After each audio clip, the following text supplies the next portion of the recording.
Hello, I'm David Chaston with 90 at 9, brought to you by interest.co.nz. This is where you get everything you need to know in 90 seconds at 9 o'clock. With news, a bumpy ride in China may be a standard part of our future. But first, American inflation will likely rise as pressure from their currency diminishes. That's according to Fed heavyweight and Vice Chairman Stanley Fischer. This will allow the Fed to raise interest rates gradually, he said in a speech, that's careful not to overreact to the Chinese slowdown. This has been a clear signal the Fed will be sticking to its rate hike plan. In fact, US data shows new orders and shipments in the important durable goods report out over the weekend, that's for July. Those were holding after recent gains or growing. And US consumer confidence levels remained high in August, down slightly from July as you might expect given the China wobbles, but still very much higher than a year ago. China has defended the way it handled the crisis of the past week. Investors are nervous, but speaking to former Australian Prime Minister Kevin Rudd on CNN, a senior minister said that when there is systemic risk to the financial system, we must take action.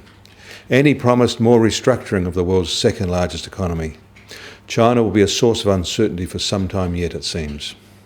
On a separate note, an interesting insight into what New Zealand's education sector businesses might be worth. And they had some light shone it over the weekend.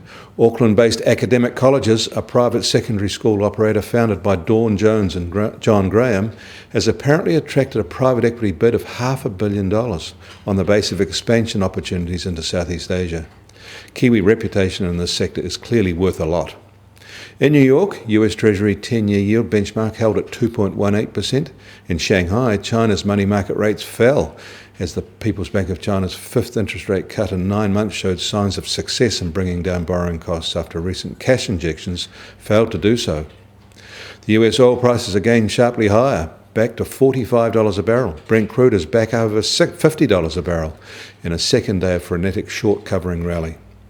An expectation that China is back under control and the US economy is back on track is raising demand for commodities. Gold has risen as well, now at $1,133 an ounce.